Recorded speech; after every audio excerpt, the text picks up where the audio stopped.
구원에 합당한 삶 두 번째 시간으로 오늘 하나님 말씀을 같이 나누도록 하겠습니다. 지난 시간 우리가 이 구원에 합당한 삶에 대해서 12절의 말씀을 중심으로 우리가 함께 다뤘습니다. 12절에서 우리가 함께 다뤘던 내용이 어디였습니까? 바로 마지막 부분이죠. 너희 구원을 이루라 라고 하는 이 부분. 너희 구원을 이루라 라고 하는 것은 결코 구원을 위해서 일하라는 표현이 아니다. 우리가 그렇게 함께 되짚어 보았습니다. 구원을 위해서 일하라는 것은 우리가 구원을 받지 못했거나 구원이 불완전하다는 이야기가 되기 때문에 이것은 옳지 않은 표현이고 옳지 않은 방향입니다. 그러면 이 표현을 어떻게 쓰느냐? 우리가 원어적으로, 통전적으로, 문맥적으로 함께 생각해 봤어요. 원어적으로는 어떻습니까? 원어적으로는 무엇에 합당하게 행하라라는 정확한 의미 표현들을 우리가 생각했죠. 그래서 이 말씀은 구원에 합당하게 일하라, 구원에 합당하게 행하라라는 뜻입니다. 그러니까 받은 구원에 합당한 삶을 요청하시는 말씀이다라고 하는 거였어요. 통전적인 의미는 무엇일까요? 성경 전체가 나아가고 있는 방향에서 이 말씀도 틀리지 않다라는 얘기죠. 성경 전체는 무엇을 얘기합니까? 믿음으로 말미암아 구원의 이름에 대해서 이야기를 합니다. 우리의 행동 때문에, 나의 행함 때문에 구원이 형성되거나 와해될 수 없는 것이고, 구원은 오직 믿음으로, 그러니까 구원을 주시는 그 주님을 믿는 믿음으로 우리가 나아가는 것이다라는 사실이에요. 또한 세 번째는 무엇입니까? 문맥적으로 보더라도 완전한 구원을 받는 자에 대해서 권하는 말씀에 갑자기 구원을 이루라는 이야기가 우리에게 구원이 없다라고 얘기할 수 없기 때문입니다. 그러니까 우리가 아까 보았던 이 12절의 앞절에서 보았었던, 그러니까 5절부터 11절까지의 말씀이 무엇을 얘기했습니까? 그리스도의 비하, 그리스도의 승귀에 대한 이야기였습니다. 그분의 어마어마한 복음, 그분이 어마어마한 행하심 앞에 너희가 하지 못해서 못하고 너희가 해서 된다라는 우리 편에서의 어떠함을 붙여들 수가 없는 거예요. 그게 누추한 것이 되는 겁니다. 그분의 고귀하신 사역 앞에서 우리를 갖다 붙인다, 내 행위를 갖다 붙인다는 건 말이 되지 않는다라는 사실이에요. 그렇기 때문에 문맥적으로도 이 말씀은 결코 구원을 위해서 일하라는 것이 아니라 구원에 합당하게 행하라라고 하는 것이다라는 것을 이야기하고 있는 것입니다. 얼마 전에 저희 둘째가 태권도를 다니거든요. 요즘에 첫째는 태권도를 요즘에 안 다니는데 둘째가 태권도를 다녀요.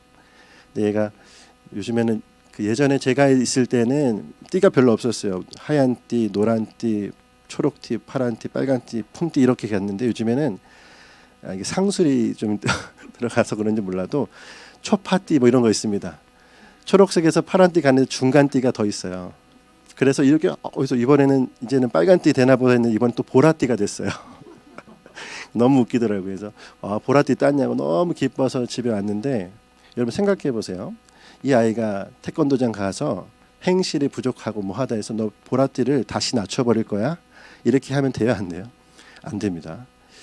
여러분 아주 간단하지만 그리고 사소한 것이지만 우리가 약속한 것을 사람도 변개할 수 없듯이 하나님은요 자신이 약속하신 바를 절대로 변개하지 않으시는 하나님이십니다.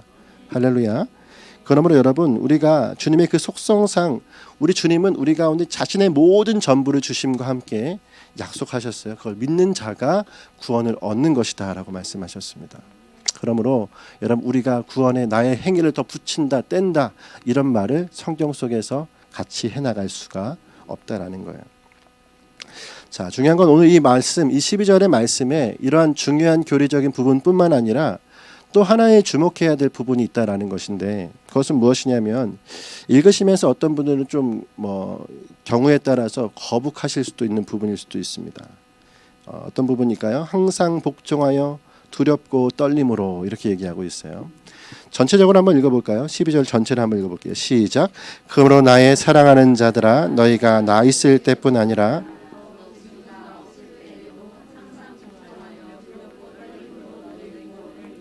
아멘. 자, 말씀해 보면 여러분 이 말씀을 오해해서 해석하는 경우들이 다소 있습니다. 특히나 말씀을 전하시는 분들 중에 설교자의 건의나 영적 지도자에 대한 건의를 위해서 이 말씀을 좀 오해해서 해석하는 경우들도 종종 보여요. 왜 그렇습니까? 말씀에 보니까 더욱 나 있을 때뿐 아니라 나 없을 때에도 항상 복종해라 라고 하기 때문에 마치 바울이라고 하는 사람에게 그가 있든지 없든지 순종하는 마음처럼 나아가라는 그런 투로 말씀의 뉘앙스가 되어 있어요. 그렇기 때문에 이 말씀의 해석을 따라서 바울과 같이 영적 지도자에게 복종할 것에 대해서 접근하는 경우가 종종 있는 것입니다. 여러분, 근데 이 말씀이 정말 그런 말씀일까요? 이런 접근은 온전한 접근일 수 없습니다. 오히려 여기에서 쓰고 있는 이 복종하다라고 하는 이 말은 어느 편에서 함께 써야져야 될까? 오늘도 원어적으로 다 해석할 필요는 없고요. 문맥적으로 한번 보자면 우리가 5절 말씀과 함께 보아야 합니다. 5절 말씀이 어떻게 얘기했습니까? 너희 안에 이 마음을 품으라 곧 그리스도의 마음이니 하면서 6절부터 11절에까지 말씀이 무엇을 얘기합니까? 그분의 비하와 승기를, 그분의 낮추심과 그분의 영광스러움을 빗대어 말씀을 하잖아요. 그 말씀 이후에 그러면 무엇이라고 얘기하죠? 그 다음에 12절에 그러므로 이렇게 얘기하면 그러므로 나의 사랑하는 자들아 너희가 뭐 하라고요? 너희가 두렵고 떨림으로 구원을 이루라. 아까 말씀드렸죠. 구원에 합당하게 행하라. 그 앞에 있는 이 두렵고 떨림, 복종하여 두렵고 떨림은 어떤 말씀을 하는 거죠? 바울이 아니라 무엇이에요? 그리스도이다라는 사실이에요. 그러니까 6절부터 11절까지 그리스도에 대한 설명과 함께 그러므로 너희는 그리스도께 복종할 때 내가 있든지 없든지 누구에게요? 그리스도께 복종하라는 얘기로 말씀을 하고 있는 거예요. 우리가 그렇잖아요. 어떤 영적 지도자가 앞에 있으면 아무래도 옷무새를 좀 새롭게 하고 또 예배의 태도도 좀 바르게 하고 그런 경우들이 많이 있습니다. 특히나 또 무서운 또 이렇게 카리스마 있는 분들 앞에서는 아주 딱 자세가 박수도 군대처럼 딱딱 치는. 근데 여러분 그런 경우에 아니 목사님이 출타 중이거나 아니면은 영적 지도자가 부재가 되었어요. 그럼 우리가 어떻습니까? 그만큼 또 해이해지는 부분들이 있습니다.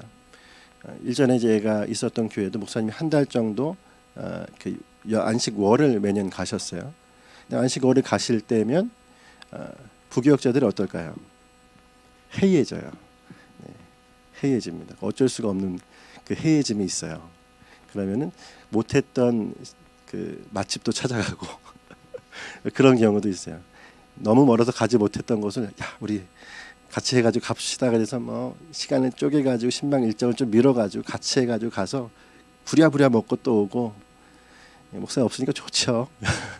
그렇게 막 있다가 이제 당도할 때쯤 되면 한 5일부터는 이제 다시 이제 마음은 다시 잡고 뭔가를 이제 다시 준비를 해야 되는 세상이나 교회나 비슷한 모습을 그렇게 했던 적도 있어요.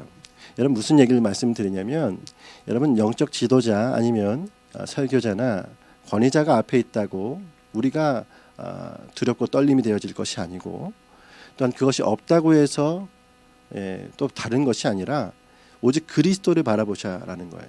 할렐루야. 빌립보 교회를 향하여서 권면하는 건 그것입니다. 교회는 그리스도의 몸된 교회입니다 라는 거예요. 그러니까 그리스도께서 늘 계심으로 우리는 그분 앞에서 두렵고 떨림으로 복종하듯이 우리의 구원에 합당한 대로 행해야 된다라고 말씀은 전하고 있다라는 사실입니다. 할렐루야. 그러므로 여러분 이 말씀을 보면서 우리가 오늘도 한 번 더 늘 새겨야 되는 것은 무엇이냐면 말씀에 대한 정확한 해석과 적용이 중요하다라는 사실입니다. 말씀에 대한 해석이 달라지면 하나님께 가야 될 영광이 타인에게 갈 수가 있는 상황이 되어질 때가 많이 있어요. 하나님을 바라보아야 할 말씀이 다른 것들을 바라보게 할 때도 있고요. 그러므로 여러분 하나님의 말씀에 대한 정확한 해석을 여러분 우리가 같이 바라보아야 함과 함께 또한 그 해석과 함께 올바른 적용이 우리 안에 되어져야 한다라는 사실입니다. 할렐루야. 그래서 여러분 하나의 이제 문맥에 대한 무시의 대표적인 예를 하나를 여러분 한번 들어보도록 하겠습니다. 전체 성경에 대해서 우리가 가장 쉽게 말씀의 맥락을 알기 위해서는 문맥 전체 안에서 어떤 말씀을 하는지를 보면 좋은데 이런 것들이 무시되어진 좋은 예가 하나가 있어요. 여러분 이사야서 한번 볼게요. 이사야서 34장 16절 말씀을 한번 보십시오.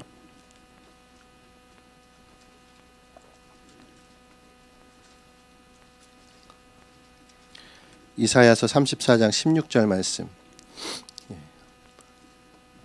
자, 이사야서 34장 16절. 자, 함께 읽어볼까요? 시작. 너희는 여호와의 책에서 찾아 읽어보라. 그것을 가운데 빠진 것이 하나도 없고 제짝이 없는 것이 없으리니 이는 여호와의 입이 그를 명령하셨고 그의 영이 그것을 모으셨습니다. 여러분 딱 이 말씀 딱 읽으시면서 어떤 말씀이 마음이 드십니까? 아, 성경에 관련된 말씀이구나. 아, 성경에도 다 짝이 있구나. 성경의 여러 가지 것들을 하나님이 영어로 모으셨구나. 이렇게 생각이 드십니까? 여러분 이 말씀은 그 말씀이 아니죠. 뭐예요? 15절 말씀만 읽어봐도 압니다. 15절 말씀 읽어보시겠어요? 시작. 부엉이가 거기에 깃들고 알을 낚아서 그 그늘에 모으며 솔개들도 각각 제 짝을. 아멘. 이 짝이 무엇입니까? 암수 동물의 짝을 얘기하는 거예요. 근데 한국교회에서 많은 부분에서 이 말씀을 마치 성경의 모든 부분이 성경이 성경을 해석한다라고 하는 교리적인 바탕이 되는 말씀으로 사용한다라는 거예요. 이 말씀을 대표적인 예로 어디서 씁니까? 신천지에서 씁니다. 그러니까 이 말씀대로 뭐라고 얘기하는 거예요? 성경은 다 짝이 있다. 비유풀이를 그렇게 해서 시작을 하는 겁니다. 여러분 근데 15절과 16절, 17절만 읽어봐도 이 말씀은 동물에 대한 암수, 쌍에 대한 짝에 대한 이야기예요. 전혀 성경의 그것과 상관이 없는 이야기다라는 사실입니다. 그러니까 여러분 이 말씀들이 우리가 어떻게 해석하느냐가 어떻게 적용하느냐가 되죠. 이걸 만약에 성경에 대한 짝으로 해석하자면 그때부터 어떻게 적용이 됩니까? 아, 성경은 비유풀이로 봐야 되는구나. 이런 식의 적용이 되어지는 거예요. 그러니까 잘못된 해석과 교리가 사람을 어떻게 합니까? 수렁으로 몰아가는 게 될 수가 있는 것입니다. 이 말씀은 그런 말씀이 아니죠. 여러분 우리가 말씀에 대해서 절마다의 한 구절을 읽고 그것들을 많이 외우는 것도 너무 중요하죠. 너무 중요하죠. 왜냐하면 그 말씀 하나하나가 핵심적인 이야기를 우리 가운데 주는 위로와 감사가 있습니다. 하지만 그것을 더 깊이 탐구하고 볼 노력이 필요한 거죠. 왜 그렇습니까? 전체적인 맥락 안에서 하나님이 우리 가운데 주시는 더 어마어마한 의미가 담겨져 있기 때문에 그렇습니다. 할렐루야. 그러므로 여러분 말씀에 대해서 우리가 더 중요한 정확한 읽기를 하는 저 여러분이 되었으면 좋겠어요. 따라할까요? 바른 해석이 바른 신앙으로 나아가게 합니다. 바른 해석이 바른 신앙으로 나아가게 한다. 사실 오늘 우리가 읽은 말씀, 우리가 다시 구원에 합당한 삶에 대해서 살펴보고 있는데 오늘도 마찬가지입니다. 우리가 만약에 지난 시간에 얘기했었던 적용으로만 끝나면 바울이 이야기하려고 했고 성령께서 말씀하려고 했던 더 중요한 가치를 놓칠 수도 있는 거예요. 우리가 지난 시간에는 삶에 대한 적용의 부분을 함께 다뤘습니다. 무엇이었습니까? 원망과 시비가 없이 하라. 흠이 없고 순전하게 살아라 얘기했어요. 이게 다 어디에 포함됩니까? 나의 개인의 내면적인 삶의 모습 안에서 우리가 다뤄가야 될 삶의 적용이다라고 할 수가 있는 것입니다. 자, 중요한 건 바울의 적용이 그러면 우리의 삶에서 온전한 삶을 사는 것으로 나가라로 끝날까요? 말씀은 그렇게 얘기하지 않는다라고 하는 거예요. 자, 중요한 거는 바울의 적용이 여기에 마치지 않아요. 16절의 말씀의 마지막을 보면 마지막에 바울은 자신의 바램을 피력하고 있습니다. 뭐라고 피력합니까? 그리스도의 날에 내가 자랑할 것이 있게 하려 합니다 라고 얘기합니다. 바울이 지금까지 한 이야기가 어떤 이야기예요? 결국 자신의 소망은 이것입니다 라고 얘기를 하고 있는데 바울의 바램은 무엇입니까? 나중에 그리스도의 날 예수님이 다시 오실 그때에 나는 자랑하고 싶습니다 얘기하는 거예요. 다른 말로 뭐예요? 칭찬받고 싶습니다 이 얘기예요. 자, 무엇으로 자랑하고 싶을까요? 말씀의 앞부분을 보면 자신의 다름질이 헛되지 아니함으로 자랑하고 싶습니다 얘기하는 거예요.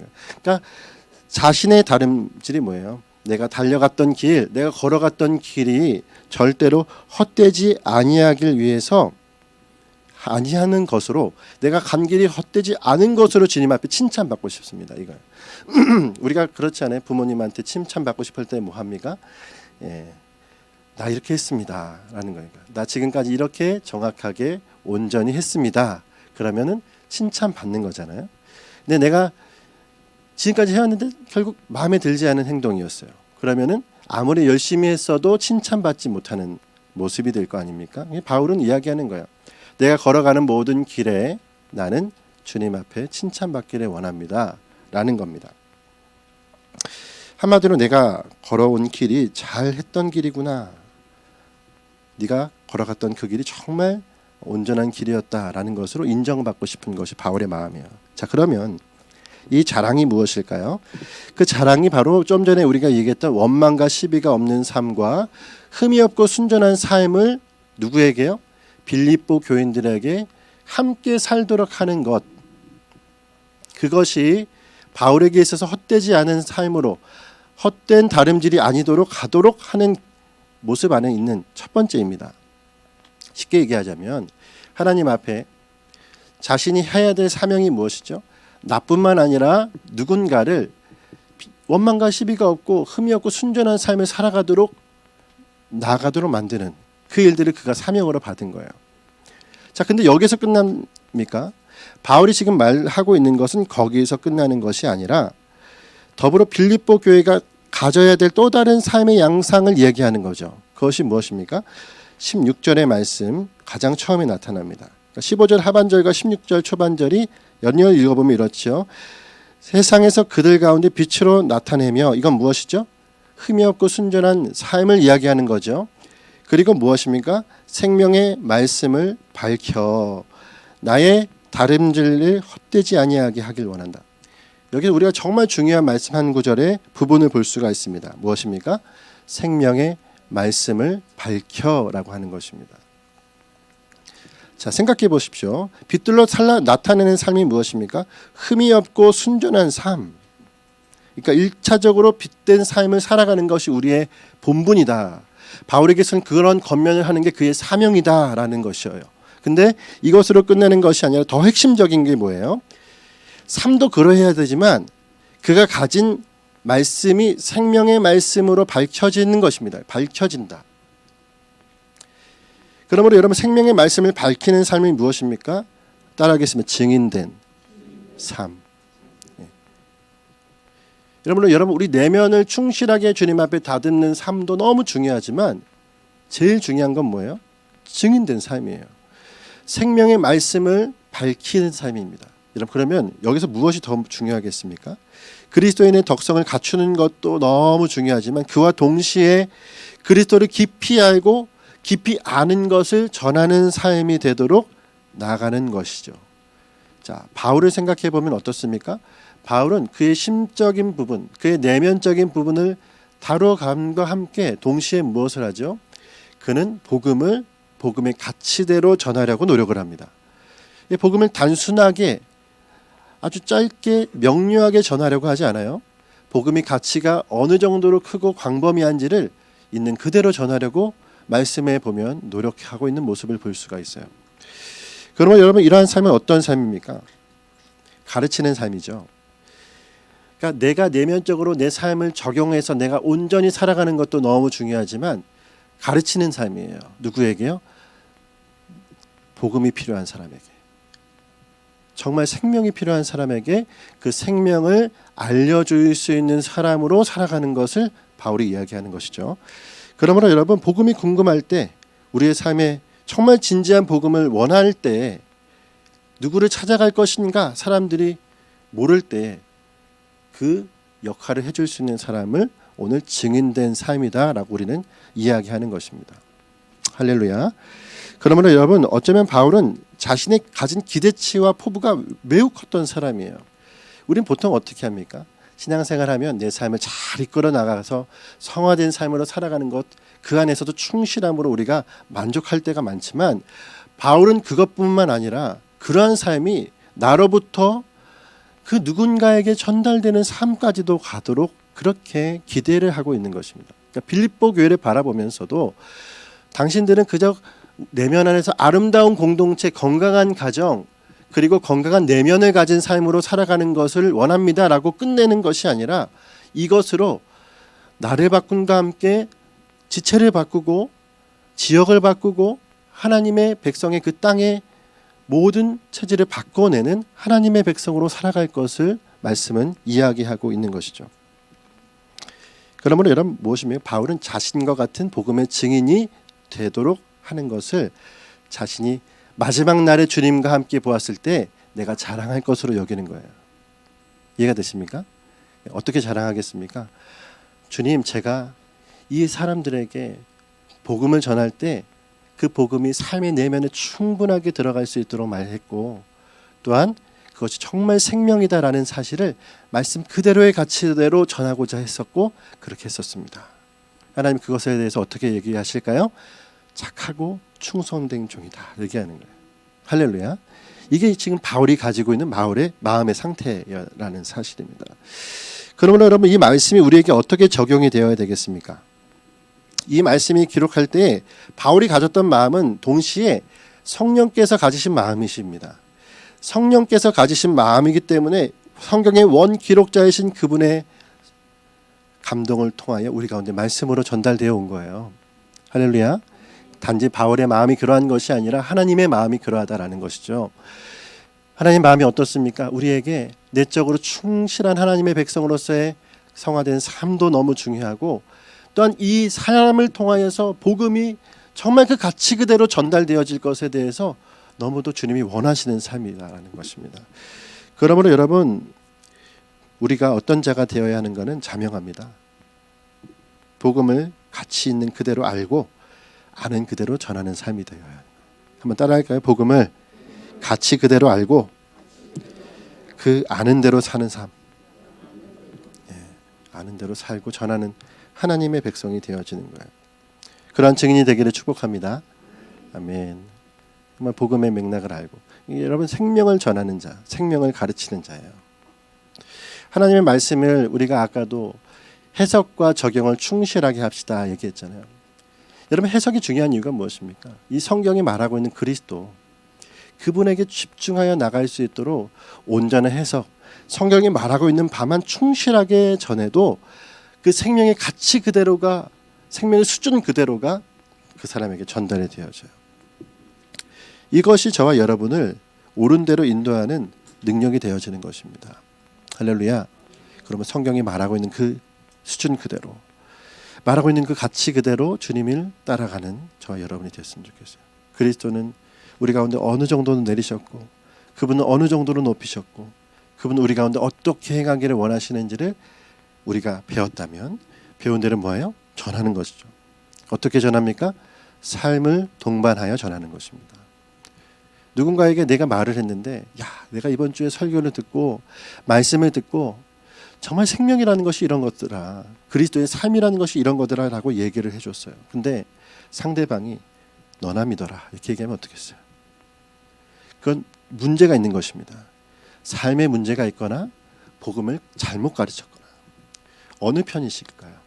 우리가 누군가에게 복음을 정말 생명같이 전했는데 아직 때가 되지 않아서 그가 주님 앞에 돌아올 때가 되지 않아서 아직 그런 인내함이 필요할지는 몰라도 우리의 어떠함 때문에 그 복음 자체에 대해서 야, 너나 믿어라 해버리면 무엇이 문제가 되는 것인가를 살펴보면 삶이거나 전하는 우리의 수준에 미달이 되어졌거나 이 문제들이다라는 사실입니다. 할렐루야. 그러므로 여러분 우리에게 이 치열함을 잃지 않았으면 좋겠어요. 삶도 치열하죠. 우리가 정말 주님 앞에 거룩으로 살아가기 위해서 얼마나 치열합니까? 세상과 다르다면 우리는 하나님 앞에 거룩한 삶을 살아가기 위한 치열함이 있는 거예요. 세상은 자신의 삶의 윤택함을 위해서 치열할 수 있겠지만요. 여러분 그런 치열함이 있는 것이 또한 어디에서도 치열해야 된다 하는 것입니까? 말씀 안에서도 치열해야 합니다. 할렐루야. 더 주님의 말씀의 깊이와 또 그 넓이를 아는데 치열하게 나가는 거예요. 말씀을 깊이 더 넓게 보는 하나님의 삶이 되어지는 것입니다. 그 치열함이 없다면 우리는 넘어야 될 산을 넘지 못하게 되기 때문에 그러세요. 할렐루야. 우리가 넘어야 될 산을 온전히 넘어가는 저와 여러분이 되었으면 좋겠습니다. 주님은 우리가 이러한 걸음을 위해서 나가도록 우리를 도와주시는 하나님이세요. 여러분 삶을 살다 보면은 어려움이 찾아오고 또 낭망함이 찾아올 때가 있어요. 내 스스로의 하나님의 복음에 대한 가치를 누구에게 전해야 하는데 그 전해야 되는 그 사명을 알면서도 넘어질 때가 있죠. 저도 시간이었으면 좋겠습니다. 힘들고 어려울 때가 있고 치열해요. 그래서 넘어질 때도 있고, 근데 그럴 때마다 쓰러져도 하나님과의 약속을 다시금 기억하는, 주님 원하시는 삶을 살아가기 위해서 나가는 우리가 되어져야 하는 것이죠. 이러한 증인이 우리가 되어야 할 줄 믿습니다. 아멘. 여러분, 모든 가정 중에 저와 여러분이 있습니다. 그러니까 아직 우리가 다 되었다 말할 수가 없죠. 여러분과 제가 증인으로 서는 시간들 아직도 늘 치열하여서 넘어질 때가 많다라는 사실이에요. 그러나 여러분, 바울도 역시나 마찬가지입니다. 빌립보서 3장 12절 말씀을 한번 보시겠어요? 3장 12절을 보면 바울도 이렇게 말하고 있지만 자신도 아직 싸워가는 중이에요. 12절 시작. 내가 이미 얻었다 함도 아니요 온전히 이루었다 함도 아니라 오직 내가 아멘. 네, 바울도 잡으려고 달려간다. 이게 바울이 구원을 못 받았다는 얘기입니까? 아니죠. 그 얘기가 아니라 이건 뭡니까? 온전히 하나님 앞에 지금도 이루어지 못했지만 치열하게 싸워가는 와중이다라는 것을 그대로 얘기해주고 있어요. 바울 역시 철저하게 씨름하는 과정 중에 있는 것입니다. 그러므로 여러분, 지금 우리에게 온전히 이룬 자가 있느냐, 우리가 이 삶을 온전히 행하는 사람이 있느냐, 완벽하게 완전하게 증인으로서 다 갖춘 사람은 없어요. 주님이 그날 그때까지 우리는 계속 싸워가야 하는 것입니다. 할렐루야, 아멘. 치열함 속에서 빛을 내는 증인이 되어져야 되는 거죠. 치열함 속에서 빛을 내는 증인들. 여러분 주변에는 그런 증인들이 있습니까? 주님 앞에 기도해야 될 일이 아니겠습니까? 여러분, 증인된 삶, 오늘 여러분 주변에 그런 증인이 되시길 간절히 바라요. 누군가에게 그런 증인이 되셔야 됩니다. 우리는 거룩한 삶을 위해서 이 자리에서만 거룩하다라고 살아갈 자가 아니에요.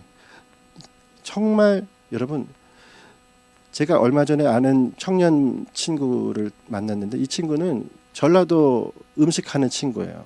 전라도 음식하는 친구가 홍어 냄새 안 나면 안 돼요. 몸에 홍어 냄새가 배 있다니까요. 들어가서 하는 거예요. 그럼 그 친구는 그걸 뭘로 여길까요? 자랑으로 여긴단 말이죠.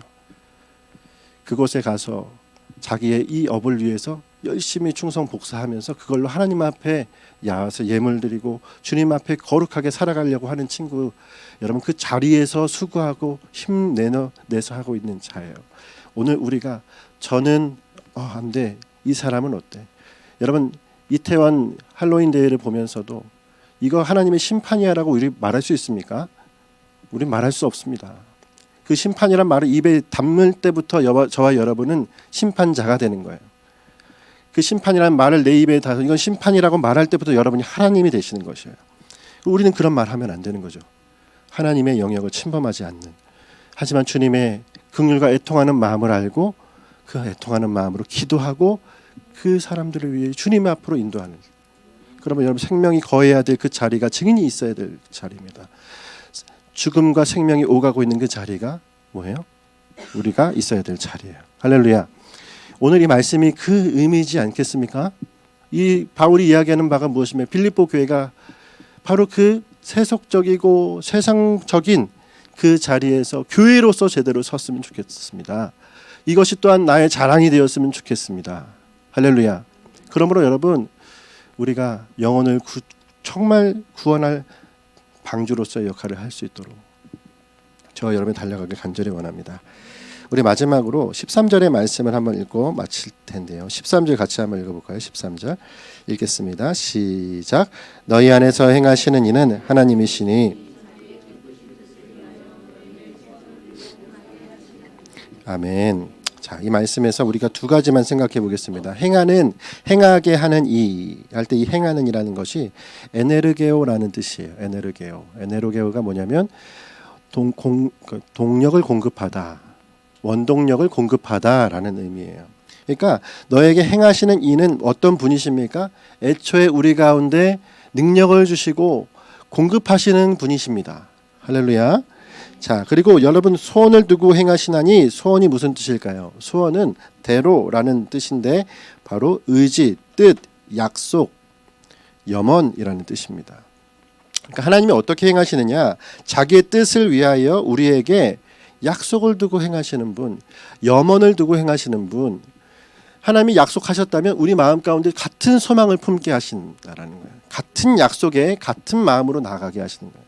그리고 그것을 그저 방치하지 아니하시고 그 사명을 위해서 함께 나아갈 수 있도록 힘을 넣어 주시는 하나님이시다. 할렐루야. 그러므로 여러분, 오늘 우리가 주님 앞에 구원에 합당한 삶을 살 수 있을까요? 못 살까요? 살 수 있다라는 거예요. 할렐루야. 우리가 사는 것이 아니라 주님의 능력으로 사는 것입니다. 주님이 주신 약속으로 사는 것입니다. 하나님이 각자에게 하신 약속들이 있습니다. 다 밝혀진 약속이 아닐 수 있어요. 누군가에게는 아직 세상적인 옛적 삶을 살아가는 과정 속에 있는 자에게 하나님의 사람이 그 사람과 만나게 하실 하나님의 카이로스의 시간이 있잖아요. 그때 그를 만나게 하실 때 우리는 무엇으로 준비되어 있어야 되겠습니까? 복음으로 준비되어 있어야 된다. 할렐루야. 구원에 합당한 삶을 사시길 간절히 바랍니다. 우리 삶이 준비되어지고 복음을 온전히 전하는 자의 모습으로 나가서 정말 두렵고 떨림으로 그분 앞에 기꺼이 우리의 삶을 드리는 복종이 있기를 간절히 바랍니다. 여러분 절대 우리의 삶이 치열하지 않을 수가 없겠죠. 이 치열함 속에 승리하시길 간절히 바랍니다. 이런 찬양 있잖아요. 나의 가는 길, 이 길 끝에서 나는 뭐예요? 주님을 보리라. 그리고 어디 좁은 문, 좁은 길, 나의 십자가 지고, 나의 십자가 지고 좁은 문 가는 것입니다. 할렐루야. 좁지만 즐거움으로 기쁨과 감사로 나갈 수 있는 그 길, 생명의 길로 저와 여러분이 한 주간 살아가시기를 간절히 소망합니다. 지금 기도하겠습니다.